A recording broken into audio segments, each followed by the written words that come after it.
Hello and good evening, everyone. Hey, I see there's lots of people commenting already in the chat. Great to have you guys here. Thank you for joining me. That's Silver, IC Crusader, Hebrews 11, Villainous, Justified, Janice. Tom, welcome. Hello, everyone. Let's just go through some of the comments. Silver says, Muslim logic, Isa is not God, but Ruh al-Qudus is Jibreel, falls on floor. Yes, the brain falls on the floor. Yep, thank you. Yeah, exactly. There's no consistency. So I'll go through the rest of the comments in a moment. Thanks all for joining me. It's 7 p.m. or a minute after on Sunday here in Warsaw. And yeah, I know some of you are joining us at like from 3 o'clock in the morning from Australia. Villainous, thank you very much for doing so. And Philip, hello. Joel, yeah, thanks guys. I had an interesting day on X, formerly Twitter. It's amazing how you can quote Sahih Bukhari, Sahih Muslim, all the Sahih Hadiths, and suddenly Muslims are like, no, those are wrong. Those are completely wrong. And then they'll give you weak Hadiths because they are embarrassed. For instance, about the simple fact that Muhammad slept with a 9-year-old. And this is recorded in these authentic Hadiths. And these are considered canonical, and these are not considered false. Now, I'm not saying that we consider Islam true and correct and historically 100% accurate.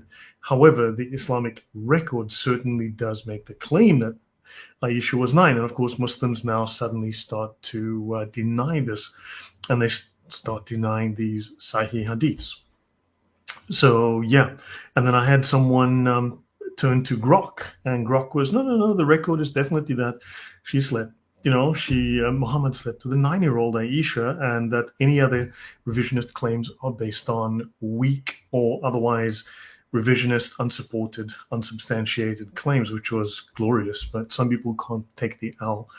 So, yeah, that's where we are. But do let people know, and I think it's very important, that in Islam, Muhammad slept with a girl that was younger than Jeffrey Epstein's youngest victim. Epstein's youngest victim was 11 to 13, according to court records, allegedly, whereas we have, Aisha being 9.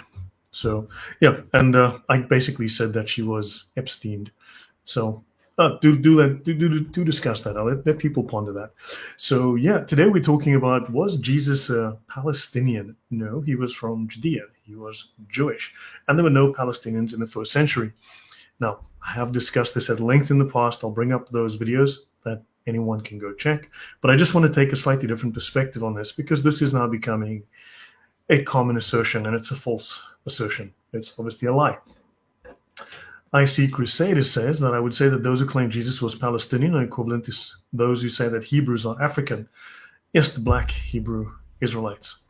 On that score, that's actually a very interesting point that you make there. Let me just go to, let me bring up something from X that I think will be relevant.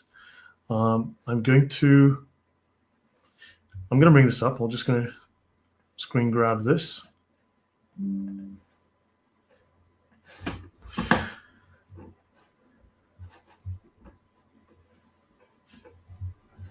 And I installed Windows 11 yesterday. I know that Windows 10 is soon going to be defunct. But what I did was I installed Windows 11. And I'm not wild about it, but it's probably time. So notice here, as a South African, I'm saying here, let me just see if I can zoom this in. So as a South African, I asked Grok what contributions the Xhosa, the Zulu have made to the world equivalent to those of the British or the Americans. Grok replied, it has no specific contributions to scientific theory or methodology. They have no documented advancements in medical practices or innovations. They contributed no notable developments in technology or engineering, and there are no notable inventions recorded from Nguni tribes like the Xhosa or the Zulu. This is because a couple of days ago, someone mentioned that on a stream that Americans stole the land from American Indians who did not own the land, did not have the concept of land ownership, and were themselves plundering and slaughtering and raping and slaving and so on other tribes, including eating them. And They have no postal codes. They had no contracts. They couldn't even read and write. They had nothing to indicate ownership, and only the chief would have ownership. So, and then I was given a whole bit of a straw man argument by someone. And the simple fact is, I said, okay, so what contributions have these tribes made to the world that we need to recognize? And of course, I did not get an answer. I got a whole bunch of waffle. But yeah, look, quite bluntly, these tribes have done zero, added nothing. And I think this is an indictment of their culture, an indictment of their thinking. So, yeah. Have you talked to Jay Smith yet? Eric Tyson says he believes Muhammad didn't exist at the time as the claims of the Quran or the city of Mecca. I mean, I dealt with Jay Smith in the past. I've done about a dozen shows with him, but quite honestly, he frustrated me greatly. His interest is not very much in the Sharia. He has his own ideas about what constitutes Islam, and then also he literally would, well, as I've explained in the past, about 15 times I was asked to be on standby to do a talk, and on 15 occasions he didn't show up.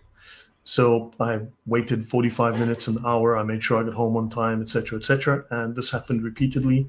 And eventually I just thought it was incredibly disrespectful. And I said, look, I'm not going to do this anymore. I mean, I still follow his work. I listen to his talks, but personally, I'm not going to be told to be ready for a talk at 4 p.m. on Tuesday. And I get home at 10 to 4 and I rush in and I get ready, and then I sit there for an hour, and then he calls me the next day or contacts me the next day and says, oops, I forgot. And this happens 15 times in a row. I think, yeah, maybe I could do something else. So, okay. Chewing gum and maple syrup. Yes, those are probably benefits. So let's see, have I missed anything good? So welcome everyone. Let's dive into this one. This is an ancient map. I think it's from the 1400s. And actually I've discovered a cache of maps from like the 1500s and earlier and younger actually than that. And this one, notice here, it says Judea. And here you've got Galilee. And yeah, very interesting. Ephraim. You've got, I'm sure there's Jerusalem here somewhere. But Jerusalem right there. And yeah, but oddly enough, you'll find the other maps. I've discovered a whole bunch of these maps that would be worth going through in the future. Eric Tyson says, I apologize, didn't know about that. I understand your frustration. Yeah. Well, yeah, look, I mean, it's how it was. I made a decision. I just couldn't deal with it. You know, it was really, I mean, once, twice, every now and again, once a month, twice a month, it happens. But, and I'm not exaggerating. When it happens that often, I mean, look, man, this is disrespectful. You know, I mean, seriously, I couldn't deal with that. Not after like the 12th, 15th occasion. You're like, look, man, this is too much. Okay, now I was 2 minutes late because I just added this slide. So the word Israel actually appears about 77 times in the New Testament. Now the word Israel appears on various sources. Like if you go through my series here, which is the Palestinian occupation of Israel, and I also do a series with Usama Dakdok, Israel or Palestine.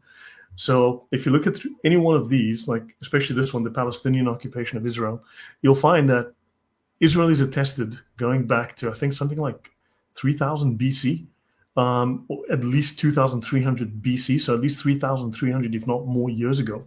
It is attested as a legitimate nation. Palestine, of course, was created in 1964 by King Yasser Arafat I. So for anything that I'm not covering here, you're welcome to go through this particular series or this series, and a lot of that will be provided. All the details and facts will be provided there. Islamic origins. American Indians gave us how, and hey presto, we had the scientific, the power of a question. Mal is correct. Mal is correct. He's knocked it out of the park there. Yeah, well done. That's our dad joke for the day. It's a good one. It's a good one. Yeah. So anyway, the word Israel actually appears in the New Testament about 77 times. And of course, how often does the word Israel appear in the Quran? And the Jews are mentioned over 40 times. Palestine is mentioned exactly 0 times in the Quran. So, and it consistently refers to the ethnic or national Israel, which are the descendants of Jacob, whether historically as the nation of Israel, its people. Mel, if you'd like to hop in, if you want to come on, Mel, I will drop the link in the chat. Let me just do that now. So Mal, if you're keen, you're welcome to join me here. I'll just send you this by email as well, in case you want to jump in.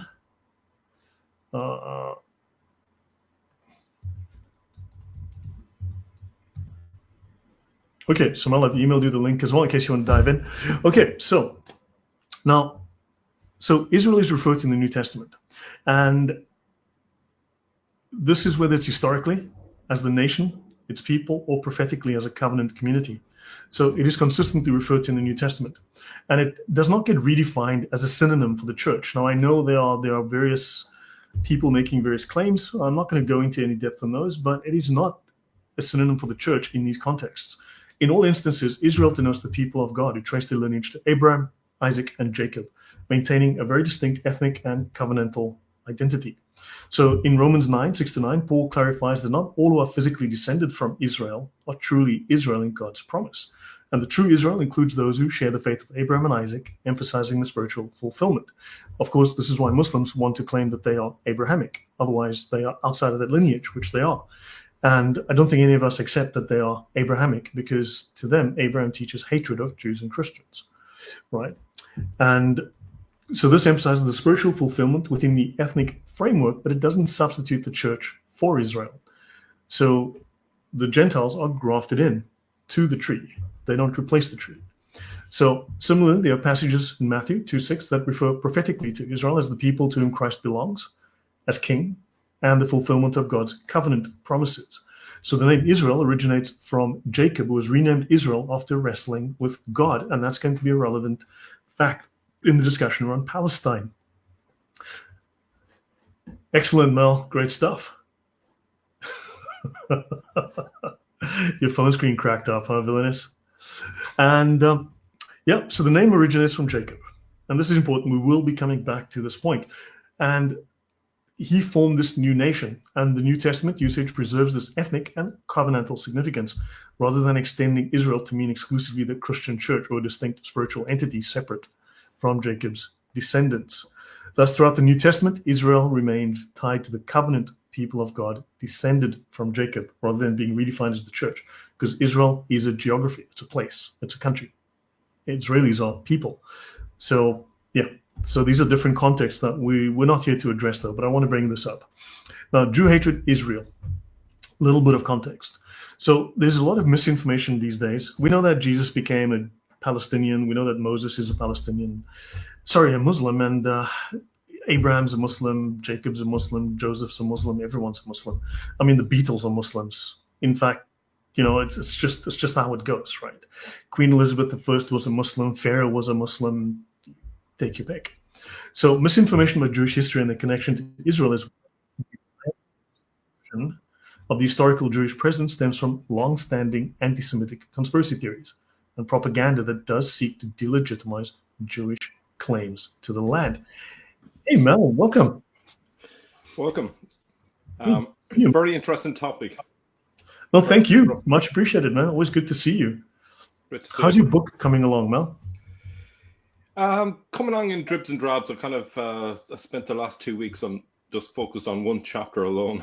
It takes a while, but I'm happy with it. It's coming together. Just the last couple of days, I've been finding so much new material. It's unbelievable. I've been watching your shows.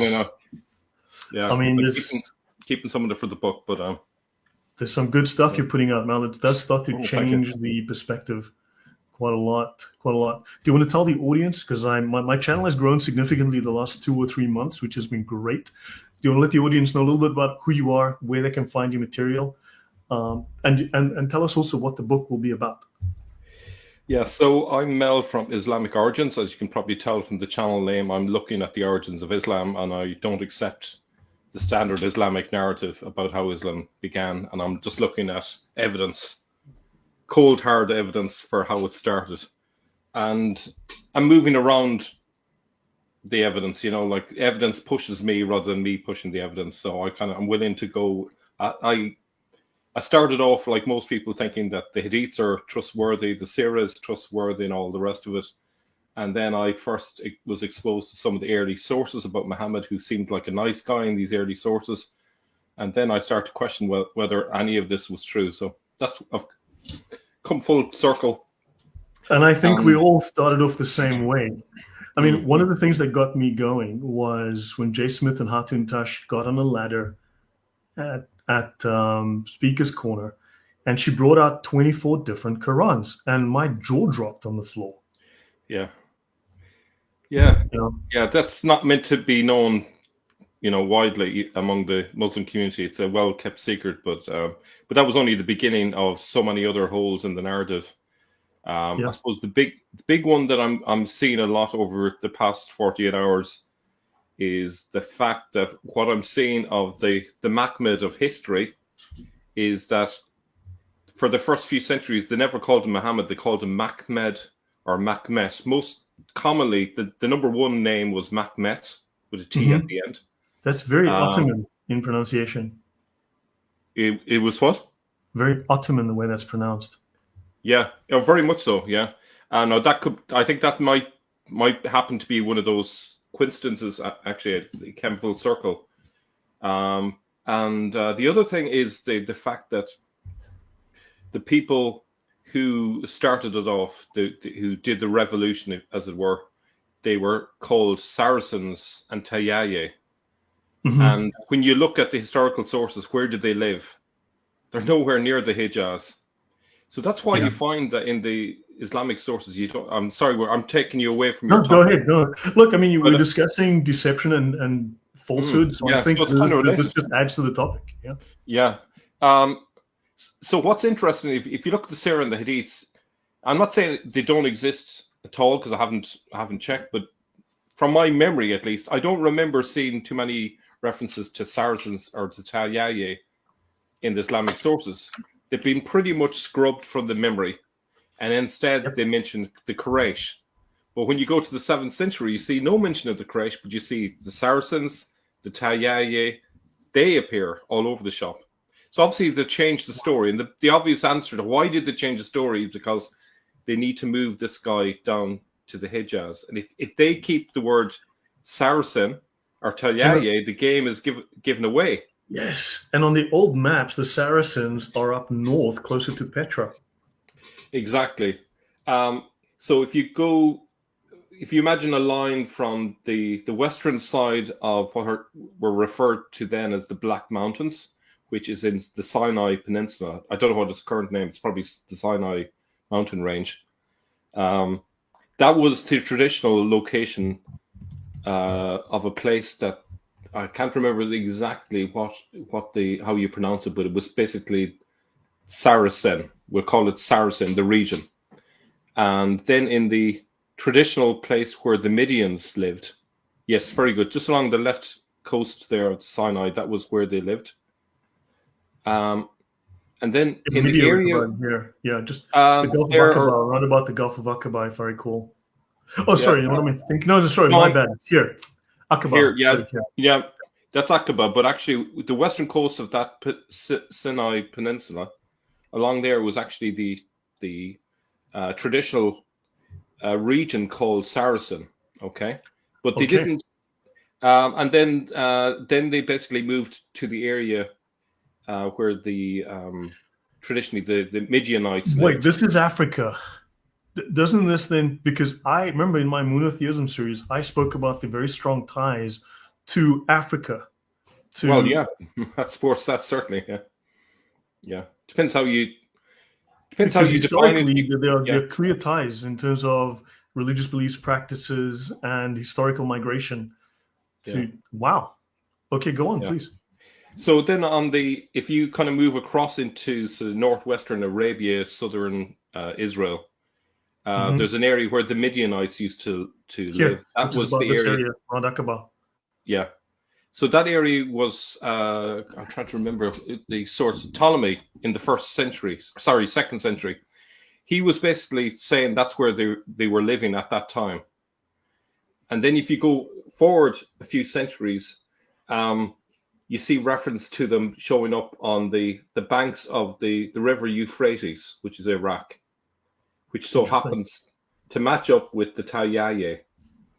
And so there's a very interesting description by a Roman source, and I've forgotten his name. It's a really long, complicated name, but he talks about their technique of raiding, it's like hit and run.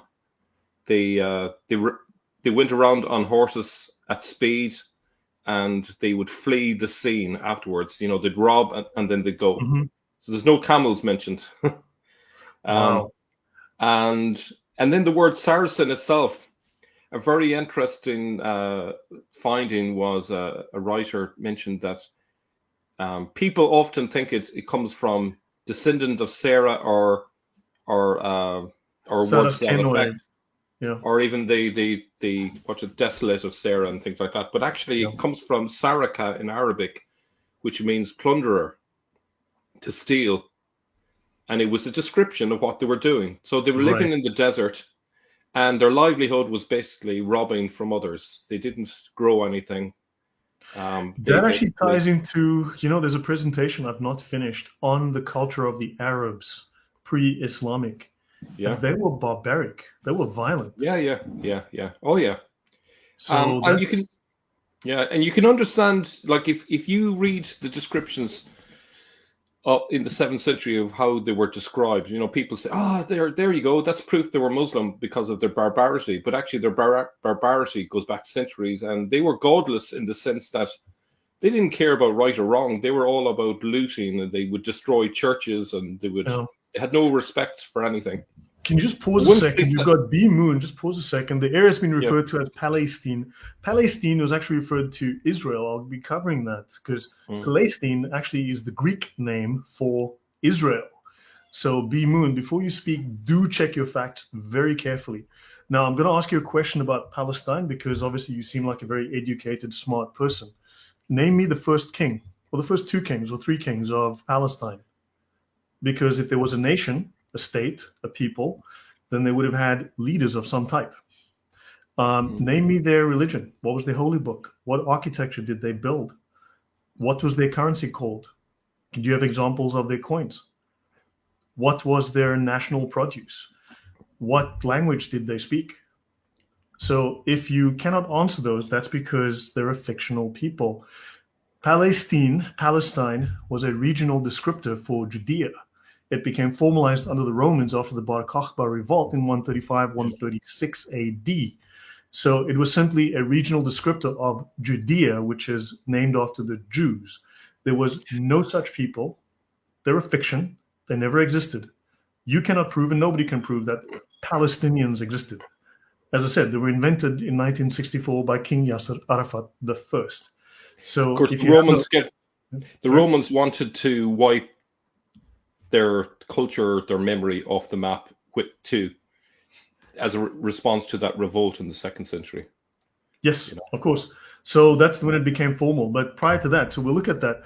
I wonder, so here's your answer, Villainous. Ethiopia is done here, but there was constant trade along this section. There was trade all the way up to Greece and Rome through here. And then I wonder, before we get too carried away, though, someone asked about this Mary Hard thing. So do you want to give an update to anyone about that? About the existence of Muhammad and all that? I suppose one of the negative things about debates is often they give you a position that people argue both sides of, which neither side actually exactly agree with. So my position is there was someone or a collection of people that was the inspiration for the beginnings of this thing that became Islam. But my argument is that the Islamic story is completely wrong. Yeah. And that it grew legs, and you can't trust the Hadiths, you can't trust the Sirah. And there's an element of truth in it, and that's as far as we can go. And if you go to the earliest descriptions, you see all the contradictions. The 7th century sources contradict the later story. And that's my position. Yeah. Maybe not presented very well. Sometimes I kind of get carried away and I go maybe a step to the point of saying, no, there was no Muhammad. But what I really mean is the Muhammad of the standard there Islamic was narrative. Someone, or there was some ones that fit a certain archetype. But as for a singular Muhammad, I mean, the closest we have is, who's the guy from the 9th century now again? What was his name? The caliph and his general. You don't mean the 7th century Abdul Malik and Abdul Malik, Hajjaj? yes, No, right. you Abdul mean Malik and his general, yeah, those two are yeah, clearly very formative, but clearly there yeah, were people that they modeled this on. I mean, it's a whole yeah, hodgepodge. It's a mix. It's a soup. yeah, But yeah, let's yeah. jump onto shall we just jump back into this? Yeah, do. Yeah. I don't want to Yeah, take because I your mean, audience what you away said was from the main thing. interesting, and I'm glad you're here, and people should learn about your channel as well. And do support his channel, right? Go over there, give him a like, subscribe, share, same as you do. Make jihad on the like button. Make sure you beat it black and blue. So yeah, so there's been a lot of misinformation, as Mal just pointed out, and I think it's relevant to the story. And there's of course attempts to deny or distort the historical Jewish presence in the region, which is proved in archaeology. There is roughly zero archaeology to prove Islamic claims, and they're known for blowing up archaeology, which is insane. Okay, so that just on that very thing, do you know that there was a recent story that they've analyzed an inscription in a cave? I can't remember. Was it in it's either Sinai Peninsula or in Egypt, and they reckon it was written by Moses. Do you know that one? No, tell me again. Sorry. They've been aware of this inscription for about 100 years, and recently they've done like 3D analysis of the inscription, and they've looked at the meaning of it, and there's a clear MS which they interpret as coming from Moses. So wow. This is like pretty good evidence that there was a Moses, and actually in the location they were rubbing out the pagan gods' names, so they were definitely anti-pagan.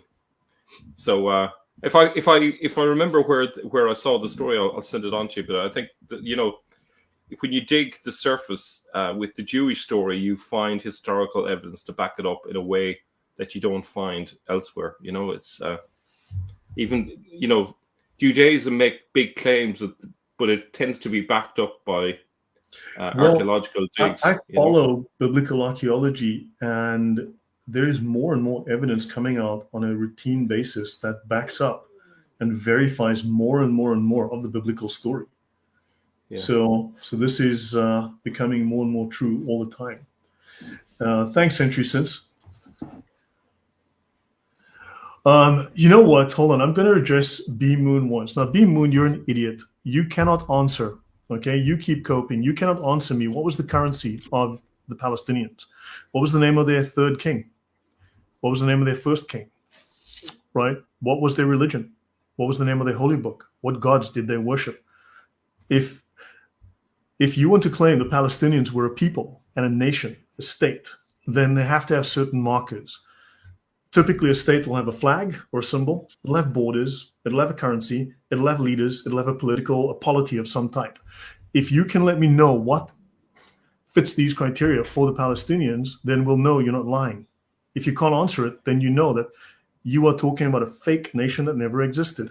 Now, of course, he's saying Israel as a state has existed for 77 years. Now, hold on. Let's actually do something here. Let's actually do something as well. On that point, I'm gonna have to take a moment here.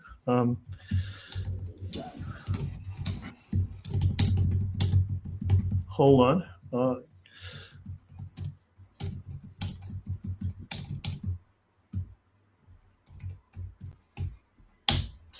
I'm just going to wait for this to come up in a second. It's going to take a moment to run.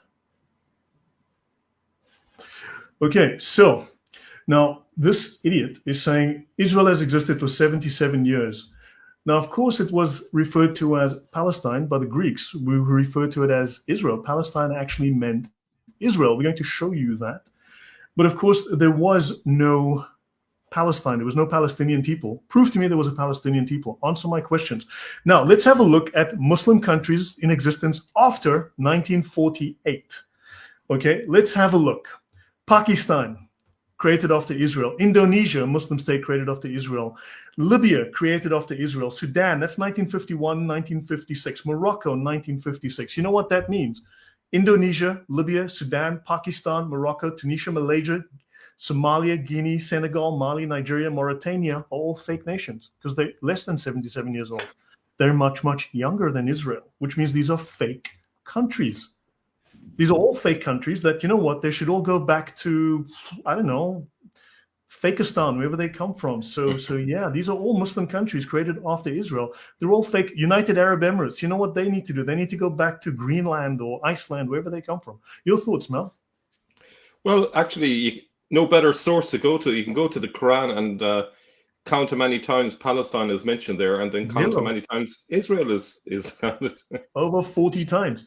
So yes, Yeah. Israel is mentioned something like 44 times in the Quran. Allah is a Zionist. He gives Yeah. Israel to the Jews, the children of Israel, which is Children of very, Israel. very interesting. Yeah. So, yeah, And that would be a golden opportunity if there was a Palestine, you know. like So look, it was anyway, still on maps called Palestine, from the Roman tradition, but even the Quran doesn't even acknowledge that. yeah. So notice this liar cannot provide any evidence that there was a Palestine, there was a people or a nation. None. I've asked him very basic questions. What's the name of their currency, their religion, their holy book? He never answered a single question. All they have is lies, and this is what they do. All of these countries here.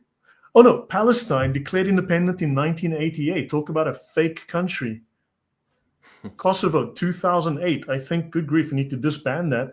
You know what? We need the one-state solution. We give the Middle East to Israel. Those are my thoughts. Okay, so moving on. Right.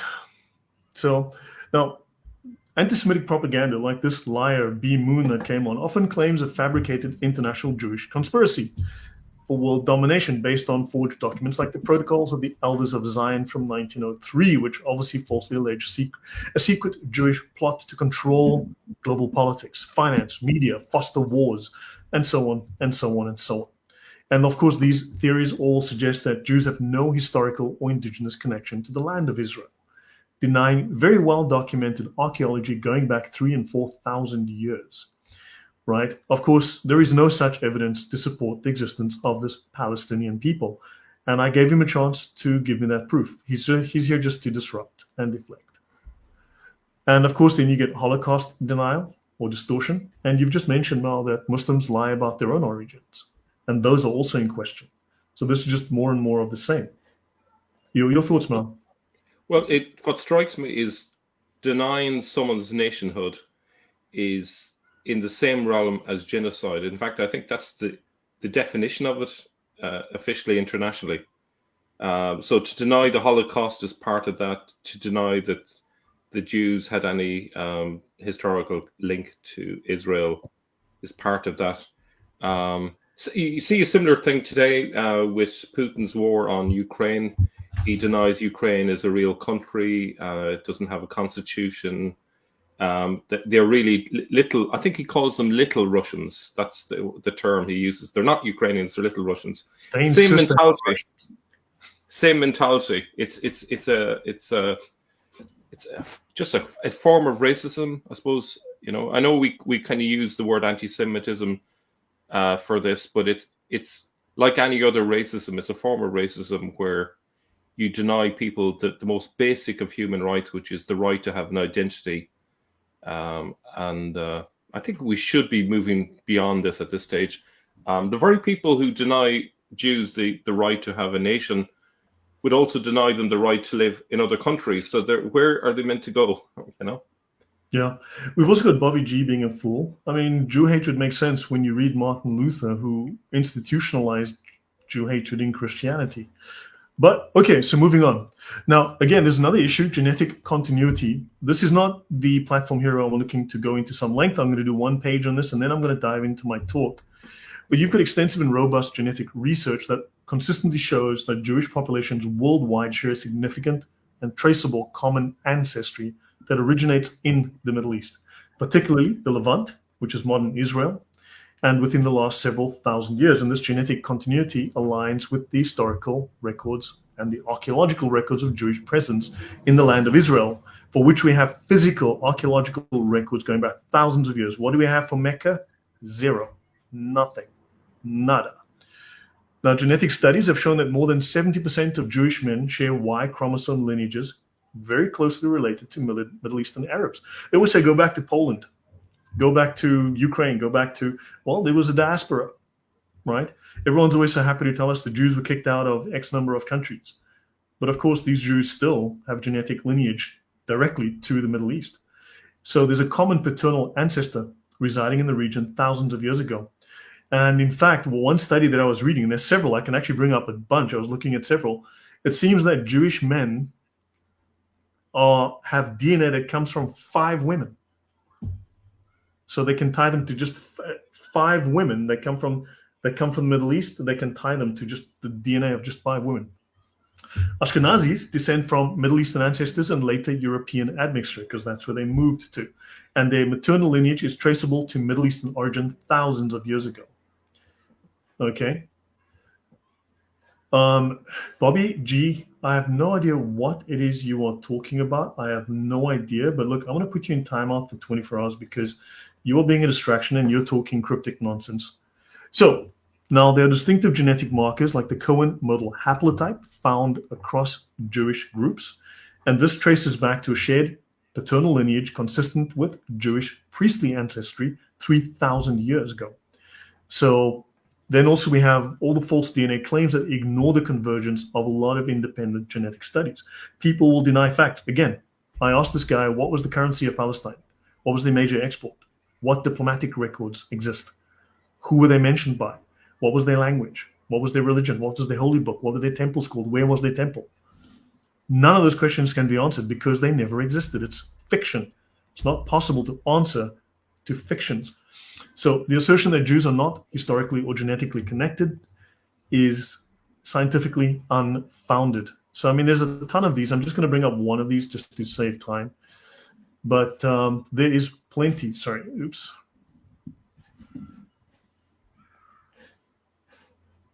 Just click on that. This is just one study from Stanford Medicine. And there's stuff from Harvard, and you can go through all of these places where there's loads of anti-Jewish marches and pro-Palestinian marches, but there are plenty of studies that confirm the DNA. Any comments, Mel, before I move on? No, I'm familiar with this DNA study, and it's no surprise, So it's good evidence to use. Okay, great. So without going into all as I said, I've got a bunch of links. I've got 6 of them linked down here on the bottom, and I found a bunch more. I just linked 6 of them for relevance. Maybe I'll just bring up number 2 for the heck of it. National Library of Medicine. Gene tests show that 2/5 of Ashkenazi Jews are descended from only 4 women. So yeah, and there's a whole bunch of these tests. So yeah. Okay, so let me close that. And let's go on. This is a map. Here's Arabia. Here's Judea. No mention of Fakestein, oddly enough. So there's plenty of these old maps. I found a resource with hundreds of these things, which is really, really interesting. Hundreds of old maps. So this is the kingdom of Herod. Notice the Nabatean kingdom. My, I thought that's supposed to be Palestine. It's the Nabatean kingdom. Good grief. And this area was ruled by Herod the Great from 37 BC to 4 AD. And he was a Roman installed king. So this was a Roman client state in the 1st century BC, and it encompassed Judea, Samaria, Galilee, Idumea, Perea, and also modern-day Israel, including what they now call Palestine, right, Jordan and southern Syria. But notice the map itself doesn't reference this. So this is Beersheba, right? You've got Jerusalem here. This is Jerusalem. You've got Jericho and Caesarea. So this was populated by Jews, Samaritans, Idumeans, Gentiles, and their major cities were Jerusalem, Caesarea, and Jericho. And here it doesn't talk about Palestinians. Well, any thoughts? Yeah, I think it's pretty much an impossible case to try and build for a Palestine in ancient times. It just sounds like a fantasy idea. The name seems to have been a hostile label from the Romans. Now, maybe they borrowed it from the past. I'm sure you'll get to that. But, yeah. Now, Herod's regime was very noted for its building program, notably the expansion of the Second Temple in Jerusalem. Now, why didn't he build the Palestinian temple? I find it very odd that Herod built the Second Temple, not the Palestinian temple. He built a Jewish temple. If the Palestinians were the major religion at the time, don't you think he'd build the Palestinian, Palestinian mosque? Yeah. So the term Palestinians was never used in the first century to describe a distinct ethnic or national group. You had Jews. They were the majority in Judea and Galilee. They practiced Judaism, and they were centered around Jerusalem and the Second Temple. That is here, Jerusalem and the Second Temple. You had Samaritans in Samaria with their own temple on Mount Gerizim, often in conflict with the Jews. You had Idumeans, they were descendants of the Edomites, forcibly converted to Judaism under the Hasmoneans, and that includes Herod's own family. And you had non-Jewish groups like the Greeks, the Syrians, and others in the coastal cities like Caesarea up here and Decapolis. So Jesus was Judean and definitely not Palestinian. And the question is why? Well, let's see. There was a time when the word Palestine meant Israel. So let's have a look. This is from the Biblical Archaeology Society, which collects all of this data. So the question of where Jesus was born and the terminology used to describe the location, whether Judea, Israel, or Palestine, demands a very careful examination of historical, biblical, and archaeological evidence. So the New Testament is the primary source for Jesus' life, and it places his birth, without doubt, in Bethlehem, within the region of Judea during the late Second Temple period. Okay, so now the Second Temple period runs from 516 BC to 70 AD. And it's odd that the Muslims had to build a mosque on top of the temple. You know, because I don't know how the mosque got on top of a temple that wasn't there. So we want to provide a definitive, historically accurate account of Jesus' birthplace and the geopolitical context of his time. And we want to look at this use of the term Palestine, the anachronistic use of the term. And we want to look at some alternative perspectives, including that of Palestine, which was a Greek pun on the name Israel. Now, everything I show here is grounded in verified historical data using primary sources, archaeological findings, and scholarly analysis. Any thoughts, Mel, before I go on? No, I'm all ears. So, the biblical account of Jesus' birthplace. There's only 26 slides or 27 slides, so it's not very long. The New Testament provides the earliest and most detailed account of Jesus' birth. The Gospel of Matthew states, "Now after Jesus was born in Bethlehem of Judea in the days of Herod the king." So that's interesting, which means that we have a king, we have records, we have archaeological records, we have writings, we have documents, and Herod doesn't talk about Palestinians very much. He talks about it about as much as Allah talks about Palestinians in the Quran. So he's located in Bethlehem, a town in Roman Judea. Luke corroborates, saying that Joseph went up from Galilee, from Nazareth to Judea, to the city of David, which is called Bethlehem, because he was of the house and lineage of David. Now they agree that Jesus was born in Bethlehem, Judea, during the reign of Herod the Great, a Roman clime king from 37 BC until his death around 4 BC. Or, sorry, AD. I could have made a typo there. So the dating of Jesus' birth is estimated to have been between 4 BC. I think it's correct then, based on Herod's reign and the reference to the Star of Bethlehem in Matthew, which some scholars associate with astronomical events like a planetary conjunction. Now, the Gospels do not give us an exact year, and discrepancies exist, like Luke's mention of a census under Quirinius, governor of Syria, from 6 AD complicates the timeline. Nevertheless, the consensus places Jesus' birth in the late years of Herod's rule, within the geopolitical region of Judea. Any comment before I continue? Just that the Star of Bethlehem is a messianic symbol as well as an astronomical thing. Okay. You can make the name David from 2 triangles linked together. So it's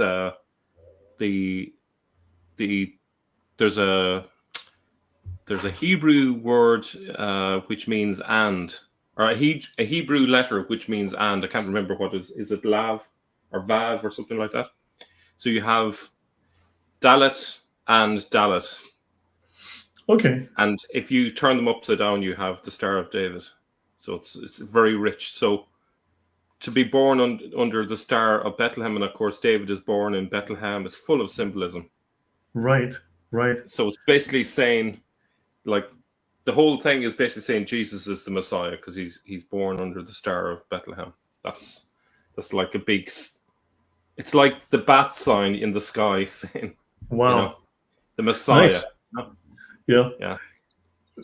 Yeah, and Vilena says we need to use the Injil again for Muslims. A simple question, and I know you won't answer. I know you're going to dance around this, but do you have a copy of the Injil to show us? Do you have a fragment of the Injil? Is there a historian or some other document that refers, or a scholar that refers to the Injil or quotes from it? Do you have any records whatsoever? Jesus received a book called the Injil, was given a book. God the librarian sent down a book to Jesus. Is there any such book that you can refer to? What was written in it? Where is it? Is there any record of it? We have records of the entire Gospels. We can find it written and referred to and even quoted by various scholars. So there are millions of such records. What is there for the Injil? Nothing. So, yeah. Okay, this is another map. And here you've got Terra Promisiona. I think this is from the 1400s. These maps are like from the 1400s, I think, larger than I'm referring to here. And it says Canaan. This was Canaan. This was never Palestine. This was Canaan long before. So, because we know from the Old Testament they were sent into Canaan, we know they were Canaanites. We know that the Palestinians occasionally claim they are Canaanites. Bigfoot is a Palestinian. You're right. He's also a Muslim. I think we're getting it now. Yeah. And they did try to invent an Injil with the Gospel of Barnabas. Yes, that was a fake attempt at a Muslim attempt to do so. I think yes. Yes. So hello, everyone. Welcome to all the new people in the chat. So this is Canaan. This is Simeon. This is Dan. This is Ephraim. And fascinating, but I'm missing. This is Judea. Here it says Judea or Judah for Judah.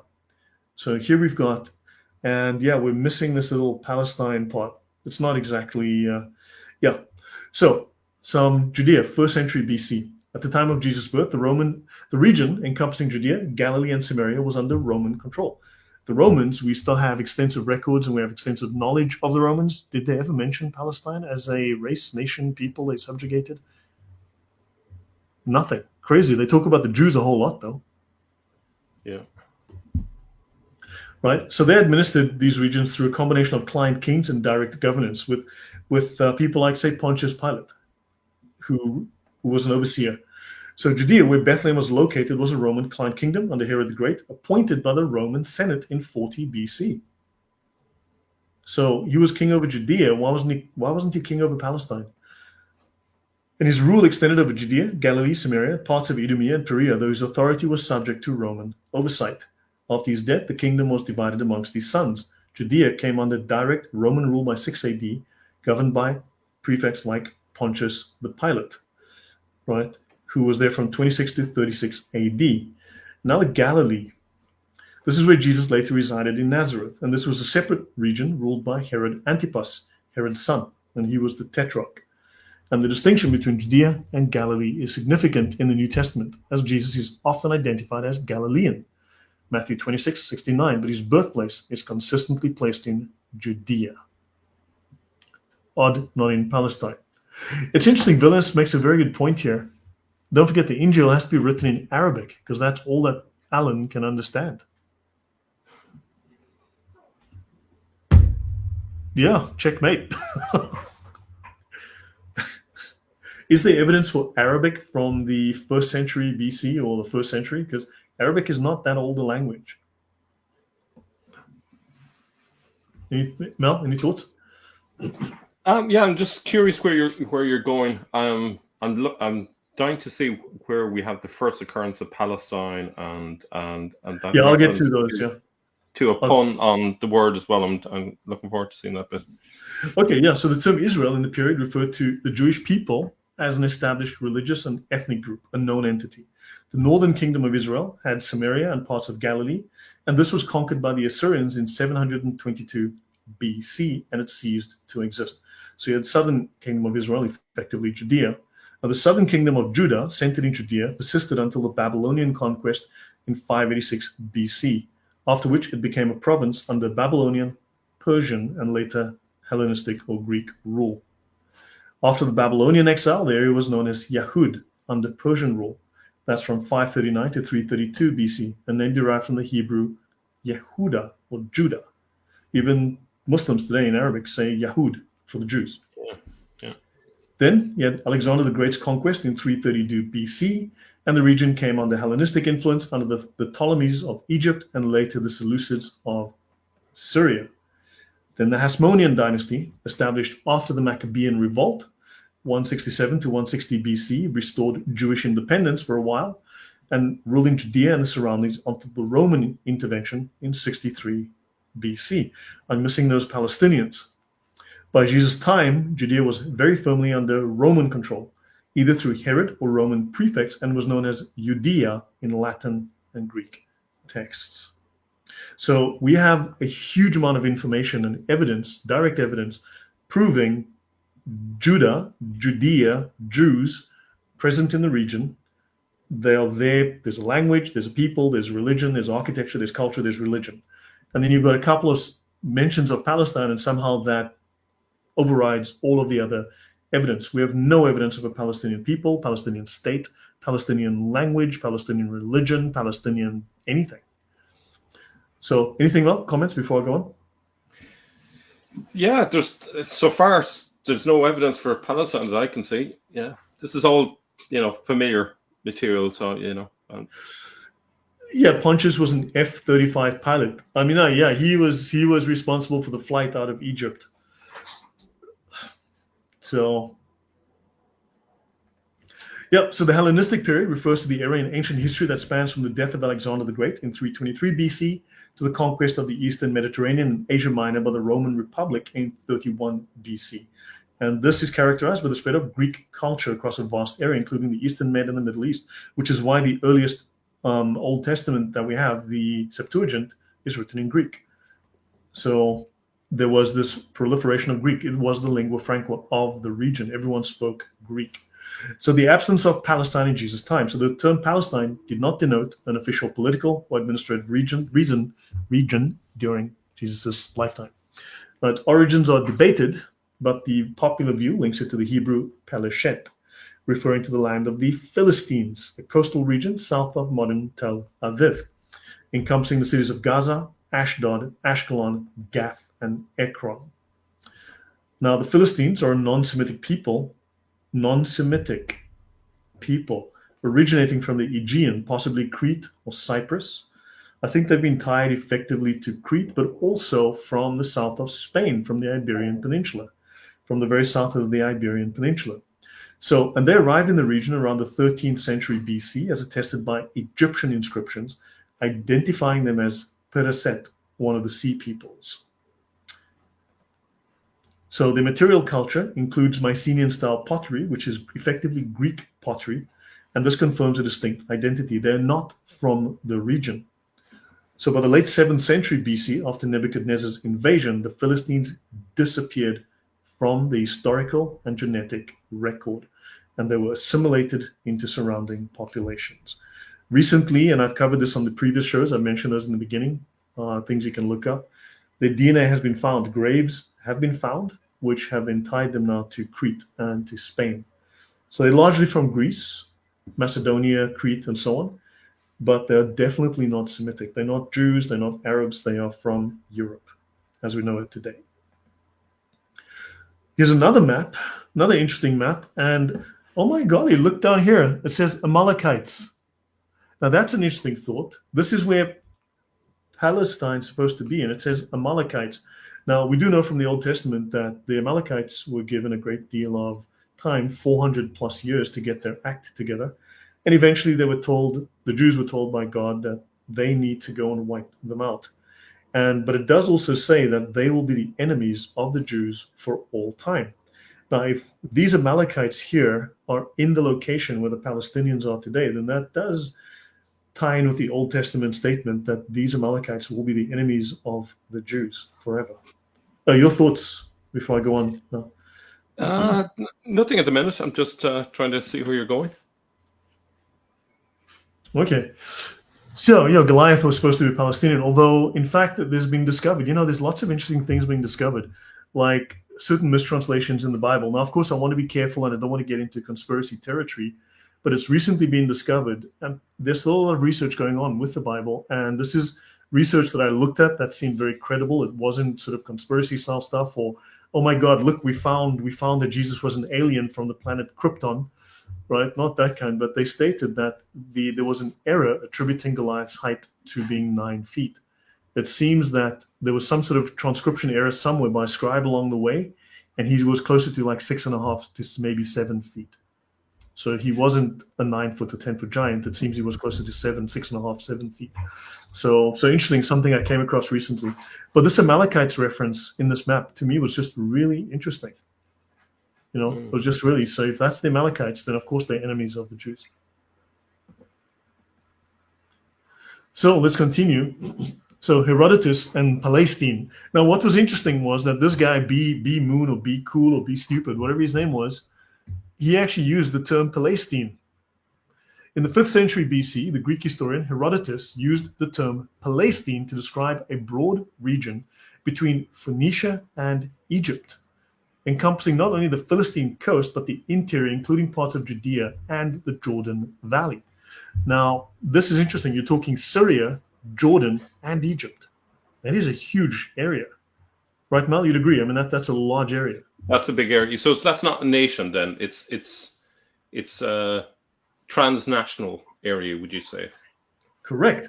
Now, if these Palestinians were the people who'd settled this entire region and were the primary population, they were a state, a nation, don't you think we'd get some kind of record somewhere between Egypt, Jordan, and Syria of their existence?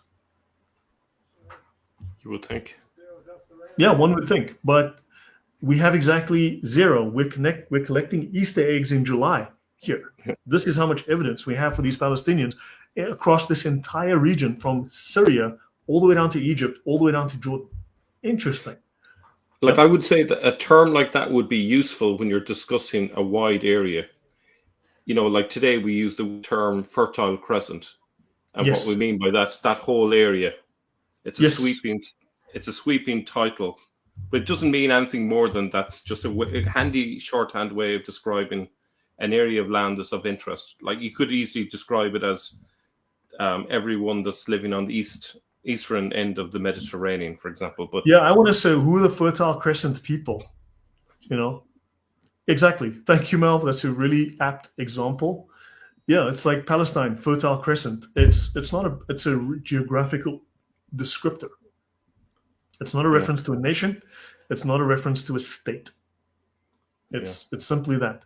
So here you've got a very large area that we have no records for, literally nothing. So let's look at apparently. So Herodotus notes that the inhabitants of Palestine were circumcised. Oh, that's odd, because he was writing about Jews living there. So this aligns with Jewish practices, but not those of the uncircumcised pork-eating Philistines, because the Philistines ate pork. And he writes about this in his History, volume 2, and in 1 Samuel 17. And David spake to the men that stood by him, saying, What shall be done to the man that killeth this Philistine, and taketh away the reproach from Israel? For who is this uncircumcised Philistine, that he should defy the armies of the living God? It's interesting that Herodotus also, in his notes, refers to an uncircumcised, he refers to an uncircumcised people, but he also refers to that the inhabitants of Palestine are circumcised, meaning they are Jews. Somehow people forget to go into Herodotus' writings and point that out. So Herodotus applied Palestine to the broader region inhabited by Jews, effectively the land of Israel, because the Jews were the predominant people of the region. Interestingly enough, Aristotle in the 4th century BC described the Dead Sea as being in Palestine as well, despite its location in Judea, far from the Philistine coast. Okay, so what you've got is you've got an area where the Philistines were known to have been. They never ventured very far. They never got very far, and they had died out hundreds of years prior. So Aristotle said the Dead Sea was in Palestine as well, which is known to be inhabited by the Jews. There is no record of Palestinians in that region ever. Uncircumcised foreigners collecting pig bones. Yeah, something like that. Thank you very much. Alex Jevayan Jr., he's very right about his search. The birth of the Lord Jesus in Bethlehem is not Palestinian land. The Muslims came 632 years after the birth of Christianity. Yes. Yeah, here's another good point by Anush Newman. It's like the term Mesopotamia to describe a large area, or Scandinavia. Yeah. Exactly. Thank you very much. Yeah, you guys are getting it. So I appreciate that. I have the smartest audience, Mal. Oh yeah. Oh well, I think my audience are on a par. They're pretty close. Yeah, I mean, I think we have overlapping audiences. I think that's why they're so smart. So. Yeah. We share the same audience.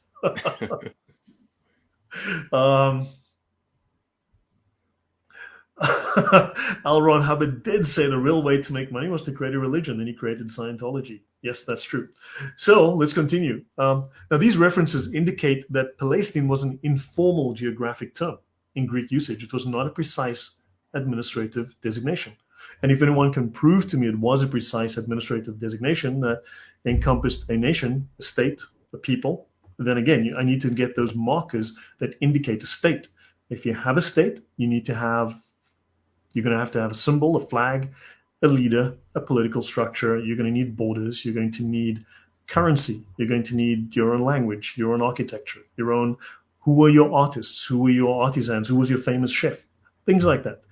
There's no evidence for that. Yeah? But this is an external name. So at that time, the people are not calling their own area Palestine. No. It's the Greeks calling them. It's a bit like the English calling Germany, Germany. The Germans never called it Germany. It's Deutschland. You know what? Mal, I'm going to have to give you kudos there, because that is a brilliant statement.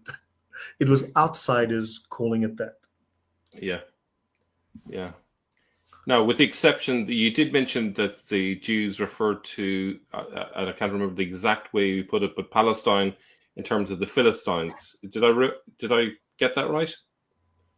Say again, sorry, in what sense? Was there, in one of the lines in your slides, there was a Jewish reference to Palestine, but it was Palestine to the Philistines. It was their way of putting the word Philistine. Right? That was Herodotus. Herodotus speaking of Palestine, which referred to, so Palestine referred to the region from Syria all the way down to Egypt and then south down to Jordan. And he said that the people who lived there were circumcised, meaning the Jews. Okay, so there were also these other peoples that he mentions, and they're the uncircumcised people, meaning the Philistines, the uncircumcised ones, which were not Jews. Okay, so that's Herodotus. Probably mispronounced him, but he's Greek, correct? Yes. Yeah. Okay. So it isn't a word that's coming from the Jews. It's a Greek term. Yeah, it's an imposed term. It's an external term imposed by foreigners who don't live there. Yes. Yeah. And just like the Romans used it, it's an external. And that's a valid point, Mel. I'm surprised I never thought of that. That's so obvious. It's an external name by a foreign culture that's, instead of using that, maybe they couldn't speak Hebrew, so they just use the term that's comfortable in their language. Yeah. Yeah, it's like even in English, we'll say, like you said, the example you gave, Germany, because we don't know how to speak German. Yeah. So people don't know how to say Deutschland. So they'll simply say, Germany. Actually, here's one, and I actually don't even know the answer to this question, but I'll put it out there. For anyone in the audience, can you tell me what Japanese people call their own country? And the answer isn't Japan. I'll bet I probably couldn't pronounce it. Yeah. Very interesting. Thanks, Mel, but really brilliant. Yeah. Thank you for that. No problem. So let's have a look at Syria Palestina, because the area was generally called Syria Palestina. It wasn't called Palestine. But now these are two different terms, actually, Palestine and Palestine. Actually, we'll have a look at that. So Roman and Jewish writers in the 1st century AD continued this broader usage. So Philo of Alexandria, a Jewish philosopher, referred to Palestinian Syria, or as commonly termed today, Syria Palestina, as a region heavily populated by Jews, on Abraham 133 and on the life of Moses, chapter 1, section 163. Josephus, the Jewish historian, primarily used Palestinoi to denote the Philistines, but occasionally applied Palestine to the wider geographical region, including Judea and beyond. Not to refer to a people, but a geographic region, Antiquities 1 and Antiquities 20. The Septuagint, which is the Greek translation of the Hebrew Bible, created between the 3rd and 2nd century BC, notably avoids the term Palestine to describe Palashet, or the land of the Philistines. It doesn't use Palestine, the Greek, to describe the land of the Philistines, the Palashet, the Plishtim. Instead, it uses Philisteim for the people, and then Geton Philisteim for their land. It has a separate term for the people and the land. So Palestine was not a direct transliteration of Palashet. It has a different usage for Palestine. The official Roman designation, Syria Palestina, emerged only after the Bar Kokhba revolt in 132 to 135 AD, when the Emperor Hadrian renamed the province of Judea to sever its association with the Jewish people. He knew that these Philistines were the enemies of the Jews, and he renamed the land after them as an insult. But then also, people forget, he renamed Jerusalem. He renamed Jerusalem to Aelia Capitolina, which is one of the names of the god Jupiter, because the Romans worshipped the god Jupiter. So these were Muslims. I'm not sure why they were having Jerusalem renamed to Jupiter. Doesn't make sense. But your thoughts on that, Mel?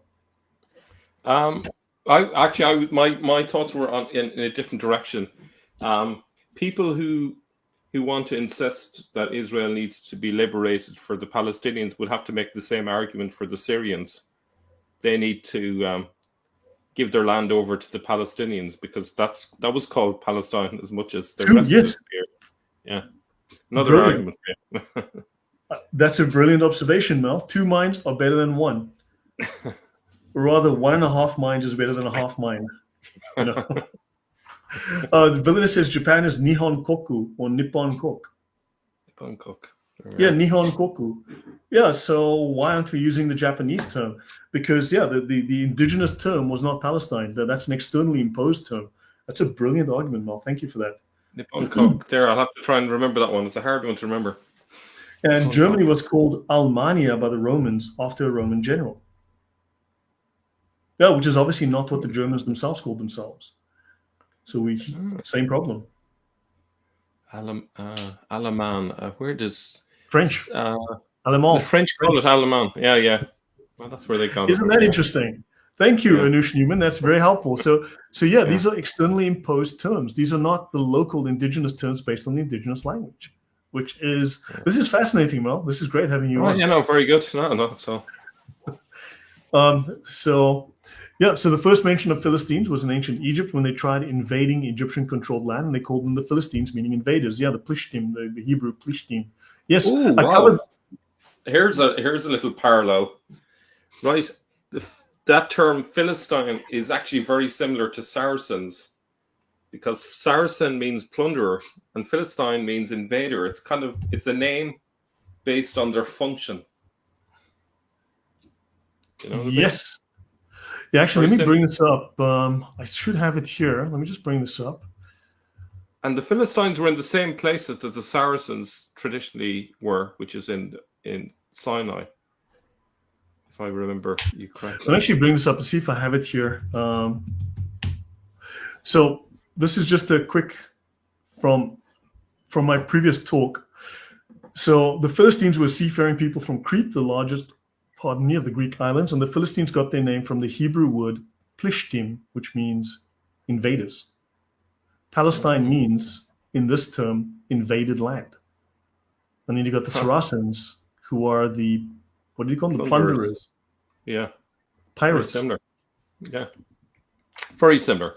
Not exactly the same, but similar. Similar, yeah. Oops, what have I done here? Okay, let's continue. So Hadrian also rebuilt Jerusalem as Aelia Capitolina, a Roman city named after the god Jupiter, which is fascinating. You'd think he'd be naming it, I don't know, Allahburg or Alavo, because the Palestinians were Muslims, right? So this renaming, over a century after Jesus' death, formalized Palestina as an administrative term, which encompassed Judea, Samaria, Galilee, and parts of the neighboring regions. So during Jesus' lifetime, the region was officially Judea, and Palestine was at most an informal Greek term for a broad area. It wasn't a distinct political entity. Now, Palestine is a pun on Israel. That's the section you were hoping for. Yeah. Interesting. Ave Maria says Almania is how we say Germany in Arabic too. Isn't that fascinating? So it's actually Romans. It's actually Romans are the original Greeks because it's Almania something. Fascinating stuff. Oh, this is really good. Okay, so an alternative etymology. So David Jacobson wrote a paper that's I'm only pointing to this particular location because it's easy to find there in Biblical Archaeology Review. Of course, it's published in other locations as well. He argues that Palestine may have originated as a Greek pun on the Hebrew Yisrael, rooted in the biblical account of Jacob wrestling with an angel from Genesis 32, 24 to 28. So Jacobson says that the Greek Palestes or wrestler closely resembles. That is brilliant. I totally get that one. That is deadly. Tell us more, Mel, because I know you've looked at puns before, plays on words with the. Yeah, I love this sort of stuff. Yeah. This makes I'm totally bought on this etymology. Yeah. Super. And Yomi says in Spanish, you say Alemania for Germany. So fantastic. Yeah. Thank you, guys. Again, I have the smartest audience. Me and Mel. Mel and I have the smartest audiences, and I'm very privileged to be sitting here with Mel. I used to watch Mel, I used to go, this guy's so smart, amazing stuff he's doing on YouTube. So Jacob says that Palestes, from the Greek word Palestes or wrestler, resembles Palestine, and the verb epalein, he wrestled, appears in the Septuagint's account of Jacob's struggle. It's in the Septuagint, right? In Genesis 32, 24. Epalein, Palestine, okay? So you get this whole pal. So then Yisrael, meaning he who wrestles with God, could have inspired the Greek writers to equate the land of Israel with Palestine, leveraging the phonetic similarity to Palestes. Yeah, I totally think that's what it is. So the words are alternative. Actually, if you go, I remember seeing a coin. I think it was from 1947. It's the 1940s, and it's basically says Israel and Palestine on the same coin. I think one was in Arabic and one was in Hebrew lettering. Wow. I thought, oh, that's fascinating. But that was back in the days when they were still okay with using each other's terms. Yeah, I remember I showed this here when, let me find it, bugger. I showed it earlier when Israel meant Palestine, right? When Palestine, meant Israel, when Palestine meant Israel. So yeah, I mentioned that earlier. I'll actually, you know what, I'll bring it up. Actually, let me just bring this up right now. Biblical Archaeology Society. When Palestine meant Israel. Let me just bring up the article so that everyone can see it. I'm sure there are loads of examples of puns in the Bible that we're unaware of. Just so you know, it's a real article, and you can get the PDF here by clicking on that link. And it's a great article. It's really, I've read it many times. I cannot remember all of the details. Just so that you know, it has the cities where these guys, they invaded up to here, but they settled here in Gaza, oddly enough. That's as far as they got. But they died out 700 BC. They're gone from the historical record. They wiped out. The DNA is gone. These people, there's almost nothing left. But we can confirm they're from Europe. Yeah.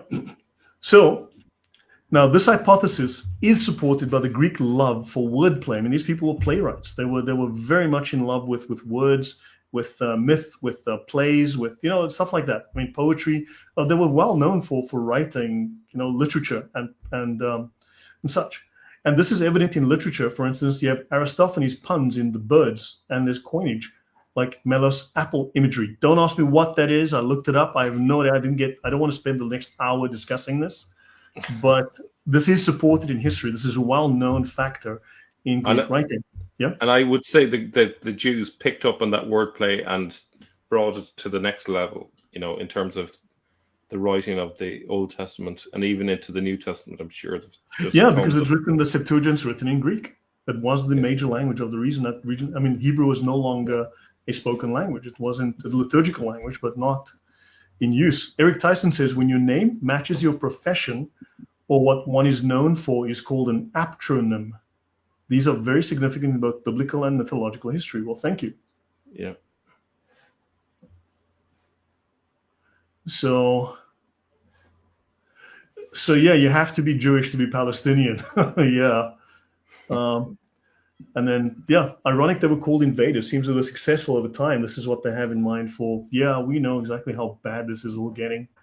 It'll turn around. So now the resemblance between Palestine and Paleshet, or the Philistines, allowed a double meaning, linking the Jewish people, descendants of the wrestler Jacob, with the coastal region historically associated with the Philistines. Yeah.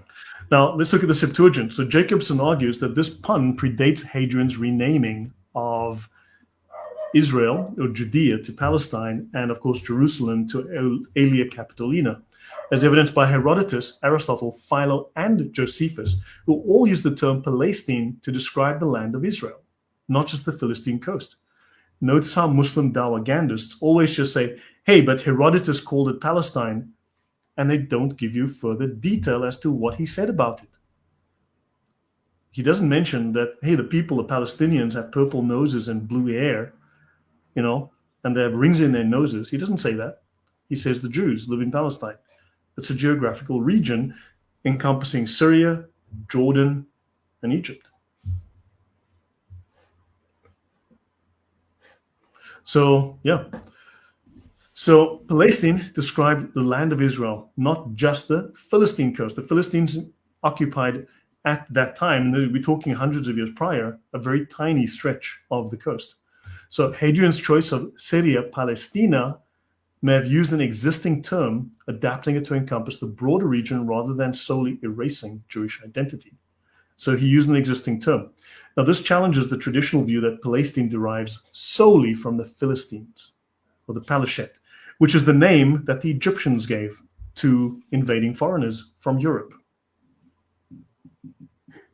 These aren't foreigners from Jerusalem who were invading. These are foreigners from Crete and the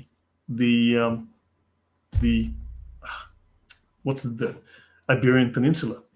So now the Septuagint avoids Palestine for Paleshet, but opts instead for Philisteum. So this supports the idea that Palestine had a distinct connotation tied to Israel, because it doesn't tie Palestine to the Philistines. It has a totally different term for the Philistines, but it ties this term to the region known as Israel, because of course the Septuagint is going to talk about Israel. Any thoughts, Mel? No. Yomi, the angel that wrestled with Jacob was actually Satan. Satan is the guardian angel of Esau, is the progenitor of the Amalekites. How about we don't talk about that now? Because first of all, I think you're clearly misguided, and this is irrelevant to the topic right now. So I'm really not interested in weird foreign private interpretations. If you want to be helpful, let us know what church you belong to that actually endorses this theology. Because if you're just the Lone Ranger, then you're just making up something that only you privately believe, which is irrelevant for the rest of the world. But if you can tell us what authority that stands on, as opposed to the voices in your head, that would be great. Let us know what church you belong to so we can go look up their doctrine and theology, if you don't mind. So Ower says, hi, Mal and Lloyd. I seem to have still caught you live. Good evening and God bless to you and everyone in the chat. Thank you. Okay, Eric Tyson says, anagrams, aptronyms, vowel swapping, and even gematria are all systems which we would call today language arts. Look back at history's Antichrist figures. They all have their own narratives. Yeah. Okay, so let's continue. So archaeological evidence of Greek-Jewish contact, such as Greek pottery in Judea from the 7th century BC. Oops, typo. Typo. I do that a lot. So you've got Greek pottery in Judea from the 7th century BC. Shows the Greeks were around taking their name for the area. Instead of using the Jewish name, they were using their name, and they were there. And there's also Hebrew ostraka referencing Greek mercenaries. Kittim and Arad suggest that the Greeks were familiar with Jewish traditions, including the story of Jacob by the 6th century BC. So the Greek knowledge of the region, because they were settled in the region, goes way back. So as you said, it's a Greek name. It's not the local name. Now, wrestling is a very popular Greek sport, and you'll see this all over Jewish pottery, Greek pottery, my bad. And this would have resonated with this narrative, reinforcing the pun. Yeah, you're nodding along, Mel. I'm quite happy because if you're going along with it, that means I'm doing good. Yeah, no, it's all good. It's all good. I have nothing to add to it at the minute, but sure will at some point. Yeah, Player Feint actually adds something. Says DNA research confirms the origins of Philistines from Greek and South Italy as well. Okay, great. Yeah, and also the Iberian Peninsula, like Spain. Interesting. Okay, continuing. So we're nearly done. It's about 10 slides to go, maybe less. Herodotus. Now, this is when Palestine meant Israel, and this is from the article. I'll read a little bit of it. So there's evidence, both philological and geographical, that questions this traditional attribution of the name Palestine, right? So let us first consider the geographical problem. The Greek Palestine and Latin Palestina appear frequently in ancient literature, but they refer to not to the land of Philistines, but they always refer to Israel. They refer to Jews, the circumcised people, because the Philistines were uncircumcised. And of course, the Philistines, the Plishtim, arrived on the eastern coast of the Med from Greece or Cyprus by way of Egypt at the end of the late Bronze Age. So then it gets so anyway, we've got that. So you guys are welcome to look up this article, When Palestine Meant Israel. Please look it up, When Palestine Meant Israel, and it'll be a great read. Now you've got Jerry Lee Oswald. Jesus wasn't even mentioned by one single historian of the time, and neither was a Palestinian people. So thank you. Look, you know what? I'm going to be kind. I'm going to. Is that even an accurate statement? Besides, of course, that's an assumption that the New Testament, the Old Testament, and so on are not actual historical records. In fact, the Bible is the most historically attested book in history. Right, so it is the most well attested, and you've got writings from Josephus, and you've got writings from various others that I think Pliny, that the younger, that all discuss Jesus. But yeah, certainly we're supposed to believe that that Palestine's a real place. Again, if someone can identify those markers that verify it as an actual country or people, that'll be great. But that's not possible because it's fiction. It's not even good fiction. So Jerry Lee, I've timed you out, but thank you very much. So yeah, if you can corroborate the existence of Palestine, that'll be great. Come back to us another day. So as early as the histories of Herodotus, written in the second half of the 5th century BC, the term Palestine is used to describe not just the geographical area where the Philistines lived, but the entire area between Phoenicia and Egypt. In other words, the land of Israel, right? And I'll give you a moment, Mel, in a moment. So Herodotus had traveled through the area. He'd visited. He had first-hand knowledge of the land and its people, and he used Palestine referred to not the Philistines, but the land of Israel, the people who were circumcised who lived there, as he referred to them. His understanding of the geographical extent of Palestine is reflected in his references to the population who are circumcised. And the Philistines he referred to as the uncircumcised people, and the Israelites were circumcised. And he knew about the Jewish people and their history because he mentions the destruction of Sennacherib's army by an act of God. And this can only be the same natural disaster that relieved Jerusalem of the Assyrian siege in the late 8th century BC, which is referencing 2 Kings 19. Mal, your thoughts before I continue? I'm not too sure if I'm following this. So you're saying Herodotus is describing the geographical area as including all these areas, and yes, he seems to be using it to refer to the land of Israel. So he writes that the people who live in Palestine are the circumcised Jews. And he says there are these other peoples. He mentions some other peoples. And he also gives reference to another group that are enemies of the Jews. And these are the uncircumcised people that he speaks of. So he mentions there are these other pockets of people in this region. But he says the land belongs to the circumcised Jews. So he says that's how we distinguish them. Okay. So he's using the terms in different ways. So he's using it on the one hand, he's using the term to cover quite a large area, and then it seems like a contradiction because he's saying on one hand it covers Syria and Israel, blah blah blah blah, and then on the other hand he's saying the occupants of Palestine are the circumcised. That can't be historically accurate. I say that because is there a chance that Herodotus, he's a Greek writer, has he got a bias towards Judaism? Is he Jewish in some way? No, I don't think so. No. Don't think so.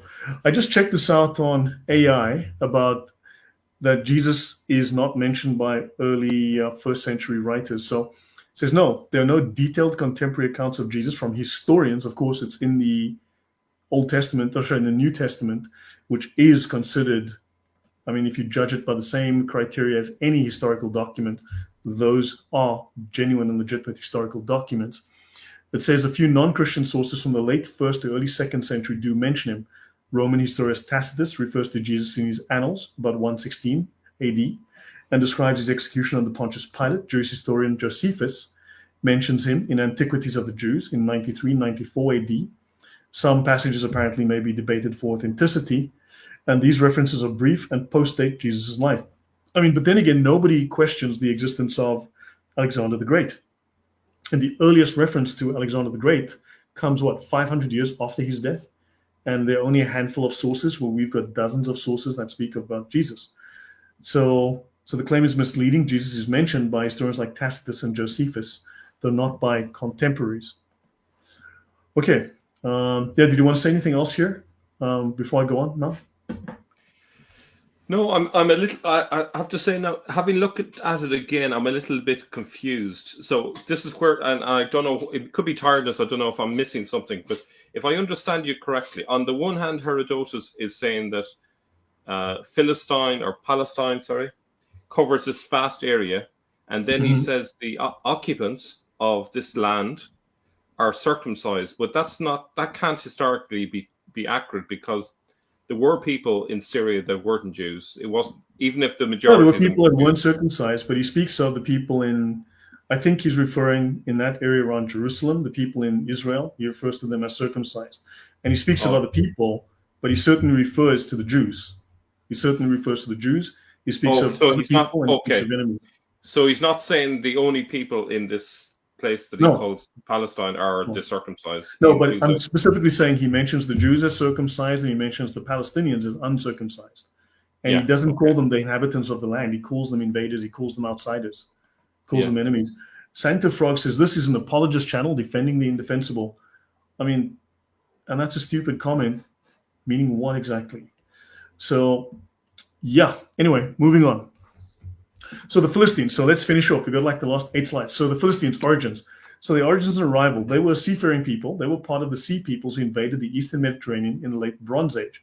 Collapsed around 1200 to 1175 BC.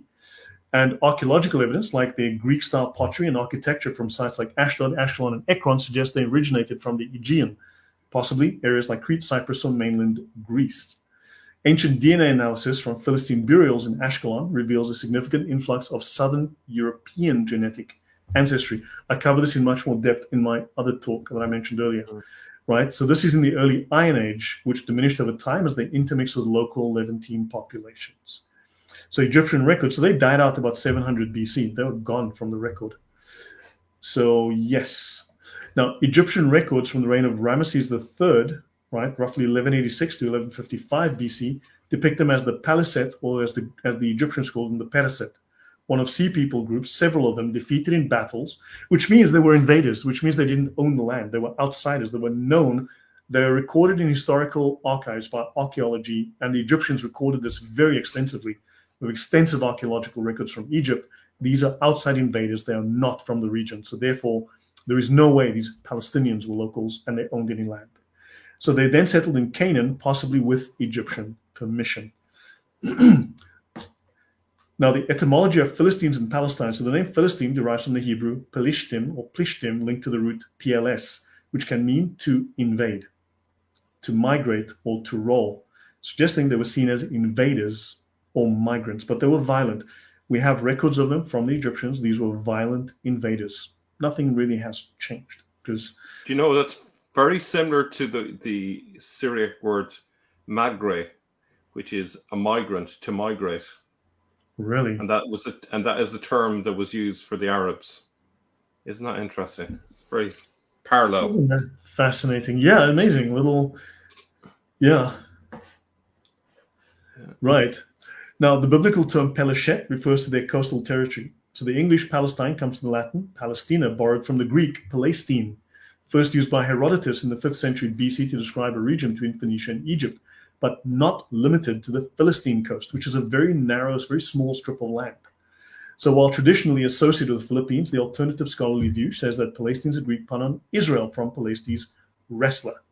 Now, Palestine today doesn't mean directly invaded land, but it does reflect ancient geographic and linguistic adaptations, later formalized by the Romans as Syria Palestina. So then we need to give Syria to the Palestinians too, then, as you said, Mel. Mm-hmm. Yeah. You know, because the Syrians have to get out of there because, I don't know, do you think they have to go back to Poland or something? Maybe they could introduce a two-state solution for them up there. I'm with that, a two-state solution. They put the Palestinians next to the Syrians and they can, you know what's going to happen. Yeah. And this happened after 135 AD to erase Jewish associations with Judean. Now, let's look at the Philistines, the settlements. So they settled, look at the map. Mediterranean Sea, you have Jaffa, Yavne, Ashdod. Here you've got there's the Dead Sea, and this is Gaza. This is Philistia, right? And this is the route of the Ark of the Covenant after it's captured by the Philistines. So these guys, they steal the Ark of the Covenant and they wander around here. That's such something that's discussed in the Bible, oddly enough. So they arrive in Canaan, and the Philistines established a pentapolis, so known as a 5-city confederation along the southern Med coast. You have Gaza, Ashkelon, Ashdod, Ekron, also known as Tel Mikna, and Gath, Tel Asafi, right? And their territory extended from Joppa, modern Tel Aviv, Yaffo, southwards. They controlled fertile coastal plains and key trade routes like the Via Maris. Now, they invaded the Jews' territory. So archaeological evidence shows no Philistine settlements in Jerusalem or the Judean highlands. Their influence was primarily coastal.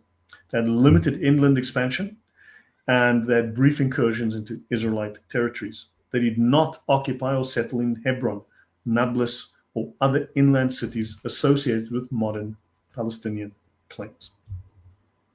Excavations show that you had a distinct Philistine material culture. That means their pottery and their objects, their architecture and so on, their jewelry, such as decorated pottery, hearths, and temples, which were concentrated in these coastal sites. Now, they declined and they assimilated. So by the 8th century BC, the Philistines were subjugated by the Assyrian Empire under kings like Tiglath-Pileser III and Sargon II. They became vassals and they paid tribute.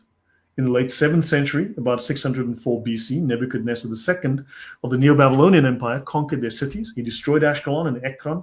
He deported their populations and incorporated the region into his empire. Those cities don't exist anymore. Jerusalem still stands.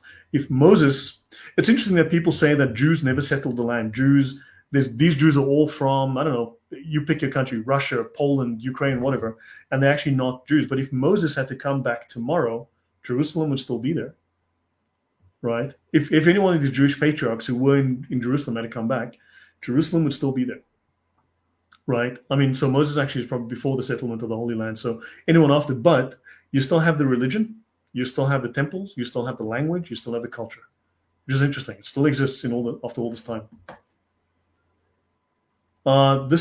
She means that the idiot who was on before saying this is the indefensible can cry us a river. So moving on. So the Philistines, they assimilated into surrounding Canaanite, Assyrian, and Babylonian cultures, and they lost their identity by the 6th to 5th centuries BC. So between 500 and 400 BC, they were gone off the map. Their DNA was erased. They no longer exist. They disappeared from historical records, and there's no evidence of continuity into later eras. The Jews were still around, though. The Jews were there before them, and the Jews were there after them. Any comments, Mel, before I go on? Only that I know that in the last 200 years, in particular, a lot of Arabs came into the area of Israel from places like the Jordan, Egypt, Saudi Arabia, and their immediate descendants, 2 or 3 generations, are claiming they are Palestinians, and so that's part of the mix of the current debate, right. But the other thing, something maybe you haven't mentioned, is that, when the Romans renamed the country back in the 2nd century, they drove out most of the Jews So obviously people swept into the area and occupied it, and that's when you have this counterclaim that's been going on pretty much Yeah. ever since. But Muslims claim it's Muslims that live there. Yeah. The Palestinians were Muslims. Yeah. Well, actually, there was an interesting interview of Muslims on the street. I was on some channel, and they were asking people, what were the Muslims before there was Islam? You know, what were their ethnicity? And they were saying, no, they were always Muslims. So they couldn't imagine that their ancestors might have been Jewish or Christian or maybe pagan. They were saying, no, we're Muslim all the way back. It's just totally ahistorical. That's crazy. That's insane. These people they're not well. Yeah. So last few slides. So modern lineage claims, right? Experts agree no modern population can prove descent from the Philistines. Nobody can do that. They died out. We know what their DNA is. We have their records. The DNA has been studied. There are no Philistines anymore. And their distinct culture and genetics were absorbed through assimilation and conquest. DNA studies show that the European genetic component introduced by the Philistines faded by the Middle Iron Age. So modern Palestinians derive primarily from, if you want to call them that, I'm being polite here, Palestinians, derive from ancient Canaanite and later Arab ancestries. Why? Because the Arabs invaded the region in the 600s. And there is no genetic or cultural link to the Philistines. These are Arabs who came later. The Arab DNA comes in the 600s, 700s. And so beyond the shared geographic name Palestine, right, there is no connection. And even the name Palestine is a later Roman imposition. Palestine is a Greek term. Palashet is a Hebrew term based on the Egyptian term, which refers to Europeans. So these are actually not the same. These terms are not interchangeable. You agree, Mel? I mean, these are different terms. Yeah, definitely. And so we need to understand context for each term. So the term Palestinian actually emerges in the 20th century for residents of the Mandate region, encompassing regional Arab Muslims, Christians, and Jews. And of course, then it's established as a fictional country in 1964 by King Yasser Arafat I. So why the anachronism? Simple. The modern usage of Palestine to describe Jesus' birthplace is from retroactively applying later geographic terms. Muslims are known for doing so. Mecca, where's the proof of Mecca existing in Muhammad's time? Where's the archaeology? Right? Where's the evidence in the Palestinian Museum? We might say the Iroquois lived in New England before the term New England existed. We're retroactively taking an area that we know, a concept we know, and applying it backwards. But there was no such place then. So some refer to Jesus as born in Palestine because the region was later named Syria, Palestina. That's the Roman term. However, this anachronism deliberately obscures the historical facts. Jesus was born in Judea, a Jewish region under Roman rule. It is weaponized as propaganda. Israel referred historically to the Jewish people, collectively tracing their lineage and identity back to the biblical patriarch Jacob, is also called Israel, and this is a written record that exists. So there's a record of Israel going back thousands of years. As a nation or kingdom, Israel existed under a united monarchy under leaders like Saul, David, and Solomon from the 11th to the 10th centuries BC. After Solomon's reign, the kingdom split into two separate entities, the northern kingdom of Israel and the southern kingdom of Judah, both of which persisted into the first millennium. That's the first 1,000 years BC. By the time of Jesus, in the early 1st century, the land of Israel was under Roman rule, a local Jewish population maintaining distinct religious and cultural identity. Because the Romans do not write about Palestinians. The Romans never mention Palestinians. People will say the word existed. Yes, the word existed, but there is no Palestinian people. And so their traditions continue back to the ancient Israelite kingdoms and are very much shared historical heritage, language, religion, and such. The British mandate for Palestine, last couple of slides, and we're done. Originally, this was the British mandate, right? And of course, you've got Lebanon up here, the French mandate. Then you have Jewish Palestine and you have Arab Palestine. 77%, the Jews for peace decided that they would cede 77% of the mandate to the Arabs. The Arabs have their own state. It's called Jordan. So these ungrateful Arabs, indefensibly, right? This is the indefensible part. They were given 77% of the land. And they want 100%. These are greedy people. This is the mandate for Palestine, July 24th, 1922. This shows the yellow, the Transjordan, in which the reconstitution of the Jewish national home was to be postponed or withheld. So the territory of Jewish Palestine had been reduced by 77% of the original mandate.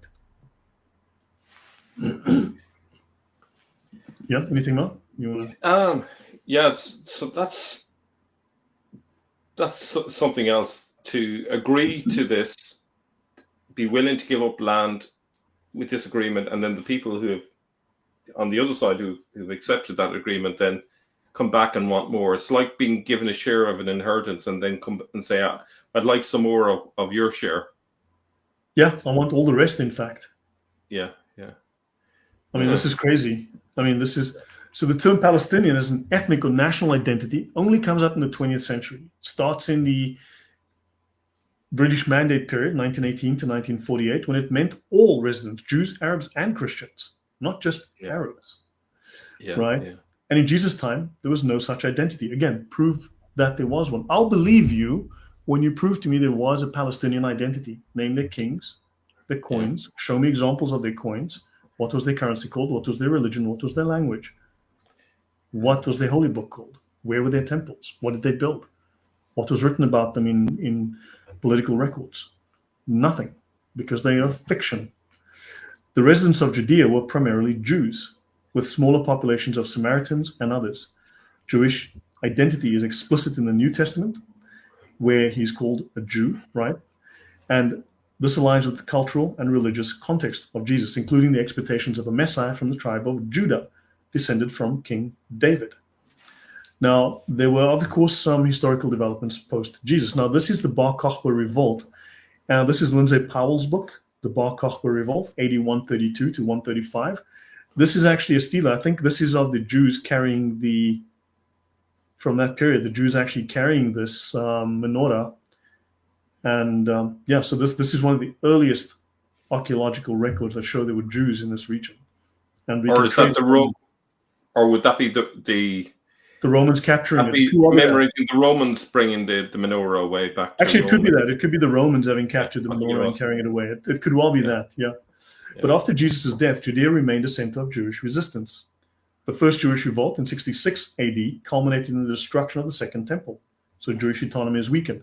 Then you have the Bar Kokhba revolt, and there were severe Roman reprisals, including the renaming of Judea as Syria Palestina and the expulsion of Jews from Jerusalem. And there is the beginning of the diaspora. Then from 135 AD, Palestina became the official Roman name, persisting through the Byzantine, Islamic, Crusader, Mamluk, and Ottoman rule. Under the British Mandate, Palestine referred to the region encompassing modern Israel, the West Bank, and Gaza, with Palestinian denoting all inhabitants, Jews, Christians, and Arabs. So, if you just go back one just for a second, we're talking about puns earlier on, but Bar Kokhba is a pun, which means son of the star. Bar Kokhba. Interesting. I didn't know that. Bar Kokhba, son of the star. Amazing. Yeah. His real name was something else. It was similar, but not wasn't Kokhba. Okay, so it's a pseudonym. So Star of David, son of the Star of David. Yeah. Wow. Okay. So yeah, messianic name. Yeah. Yeah, brilliant. So look, we're not asking the right questions. I mean, Muslims will lie. I just had a 2-hour spat on X with a stupid woman who would not admit that Muhammad, had a 9-year-old wife that he bedded. When you can provide Sahih Hadith after Sahih Hadith, she was denying every single Sahih source and then using literally weak Hadith to say, well, actually, like, they'll ignore everything, but you need to start pressing people. So fine, you say, look, I want to be convinced. Show me the evidence that there was such a Palestine people and state. Convince me, and I'll believe you. I will even say the Shahada. What the heck? Just give me the name of the coins they used. Well, what is the currency? Right? Name their kings. Right? Name these Palestinian kings. This great Palestinian state. What was their favorite food? What did they export? All of these things I asked earlier. What was their religion called? What language did they speak? This unique Palestinian people. Yeah, Mel, you're nodding your head there? Agree. No, I'm just saying, I agree. Yeah. So finally, I think this is the last slide. So Jesus was born in Bethlehem in Judea between 6 BC and 4 BC under Roman rule during Herod the Great's reign. The term Palestine was not an official designation in his time. It was an informal Greek term. It was a Greek term, an external group's term, not the local term. It was never used by anybody in the country for a broader region, possibly as a pun on Israel due to its similarity to Palestes or wrestler. And also, this is a book here called The Philistines and Their Material Culture by Judean, which discusses the Philistines as a complete set of outside Greek invaders. So they were not by any means indigenous. The official use of Syria-Palestina begins after 135 AD, more than a century after Jesus' death. Describing Jesus as born in Palestine or as a Palestinian is historically false. And sadly, we need to understand this. Muslims are willing to lie, Taqiyya and all that. Jesus was a Judean Jew. He was born into the religious and cultural traditions of Judean, as confirmed with the New Testament and sources like Josephus and Philo. For further study, consult the New Testament. There's Matthew 2, Luke 2, Josephus, Jewish Antiquities, the Jewish War, Philo's works, and archaeological studies like Judean's The Philistines and Their Material Culture, published in 1982. And for the alternative etymology of Palestine, see David Jacobson's When Palestine Meant Israel, and I showed you that article. And that finishes that. So that's me done. I hope that was educational for everyone. Your thoughts, Mel? Great. I was delighted to actually get clarity on that whole question, because it was always like a question mark over it. You know, where did this Palestine word come from? So that was great to see it connected to a pun on wrestlers. That was amazing. Yeah, so I mean, there's actually multiple terms. It's not just Palestine. There's the modern term Palestine. There's the Greek term. There's the Roman term. There's Syria-Palestina, and there's the Egyptian term. Yeah, and they all have their own particular history and connotations. So it's not just one term. It's like, you know, it's the same term that we have this global term Palestine, but actually, once you dig in, it's a very different history. Yeah, brilliant. I think that wraps that one up. I thought the viewer that said this is trying to defend the indefensible, but I actually think trying to say the opposite is defending the indefensible, because once you start looking into the history of it, the history tells its own story. You know, you don't even have to do much interpretation. It's there. Yeah. Yeah, no, I mean, it doesn't. Palestine's a fiction. It doesn't exist. And Ave Maria says, great channel, Mel. Looking forward to watching. Yeah. So that's great. Yeah, Mel. So that's, thank you for joining me. I really appreciate it. You added a lot. That's been great. Well, I'm surprised I could add anything to it, to be honest, but hopefully it broadened the conversation a little bit. Well, I think it did. But, you know, two minds are better than one, you know, I think. Exactly. Yeah. It's funny, earlier on today, I was thinking, I must get together with Lloyd at some stage. Well, it's been a while. Oh, God, great opportunity there today. You know, we could just pick a topic that's non-controversial and discuss, you know, something not related to the Reformation. You know, so we can discuss something else related to Islam, or we can, you know, the whole existence of Muhammad thing. I wonder, we can also do a dissection. But I know that, you know, but I'm sure you're going to surprise the audience very pleasantly on that topic. Any sort of deadline or timeline for that? Are you talking about the book? Not the book. Just, you know, just a reflection on the whole position of too many errors about the existence of Muhammad. So myself, Jay, and Robert Spencer are going to, hopefully, if this doesn't change, are going to get together tomorrow to record a discussion on that, which will be epic. I've prepared a ton of slides. I've gone through all her 7th century sources, and I'm genuinely really glad she produced that list, because there was a lot of them that I wasn't aware of. Right. Maybe had seen 4 or 5 years ago and forgotten. But sometimes if someone challenges you, it forces you to dig deeper and really question things that you may not think of. So I have to give her credit for that. You know, she's really kind of made me discover so many gems. So I can't wait to do this with the two guys tomorrow. And Robert Spencer is not aware of much of the material that I'm going to share, and I'm sure he's got loads as well that he has to share. But when do you plan to release? If you're recording tomorrow, that's fantastic news, Mel. I'm very jealous and very excited. When do you? I hope it'll be released pretty soon. It'd be nice to get it out there fast rather than leaving us hanging for weeks and weeks, because really it needs to be fairly soon. That's hopefully great. they. I mean, look, I have my issues with too many errors. In fact, I mean, at one point, I was using for about a year on my channel, I was calling myself Too Few Lloyds. Oh yeah, that's right. Yeah, yes, I forgot about that. You know why, right? Because there's too many Marys. Yeah, exactly. But I actually had to think about it the other day, and I was thinking, oh, what is the beef with Mary? And I actually realized that she started giving me beef just because I was a friend of yours when you were questioning Martin Luther and all that. Suddenly, very factually quoting Martin Luther. I was quoting Martin Luther. I wasn't making anything up. I'm quoting the man. Yeah. Amazing. Yeah. I'm. I don't know. Like, I'm sure your audience is kind of a mixed audience, but there's a particular type of Protestant that I cannot comprehend, which is they say they follow the Bible, but when you actually present them with a clear-cut passage from the Bible, they immediately throw it under the bus like it doesn't exist, or they reinterpret it. And it's like, if you cannot even read black and white texts and just accept it, I don't know what that is. It's kind of like, it's weird. Muslims do that. I had someone deny Muhammad. You know, they denied every single Sahih Hadith and want to give you scholars that come from, I don't know, that come from the 20th century that said something different. To like, yeah, this is the established understanding. So yeah, Muslims do it. It's scary to me sometimes. Yeah. I mean, like this guy that said that Jacob was wrestling Satan, and Satan is the guardian of Esau. Oh, no. Like, huh? Yeah. I mean, like seriously, where does it come from? But like the whole thing, even like the stupidity of that is the name Israel. I think it's interpreted as wrestling with God. So therefore, how can it be Satan? Is God Satan? Yeah, I know. And then how does God have the authority to change his name? Does God does Satan have the authority to change his name? And that's just weird. That's just weird. It's wrong on the face of it. Yeah. I'll give you an example of the thing I had to deal with today, right? I posted this, what I consider a fairly innocuous post about Mary and the Immaculate Conception. And it was purely based on the Bible. It had nothing to do with church. Well, I'm obviously aware of what church teaching is. Or actually, was it entirely? No, actually, it was. No, I did. No, tell a lie.